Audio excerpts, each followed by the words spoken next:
اب ایک عمل آپ کا یہ ہے کہ رات کو عشاء کے بعد عشاء کی نماز پڑھ لیں اور سوتے وقت یہ کر لیں، باوضو ہو کے سوتے وقت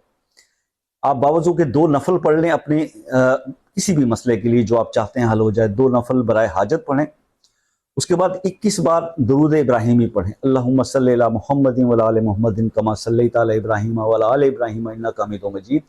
اللہم بارک علی محمد وعلی آل محمد کما بارکت علی ابراہیم وعلی آل ابراہیم انک حمید مجید۔ اور اس کے بعد 21 بار آپ جو ہے یہ پڑھیں، یا رحمانو بحق کے مجمع البحرین، یا رحمانو بحق کے مجمع البحرین، یا رحمانو بحق کے مجمع البحرین، یہ آپ 21 بار پڑھیں۔ اس کے بعد پھر اپنی مقصد کے لیے حاجت کے لیے دعا کریں اور 21 بار پھر درود شریف پڑھیں اور اس کے بعد بے فکر ہو کر سو جائیں۔ انشاءاللہ پہلے دن، تیسرے دن، 5ویں دن، نہیں تو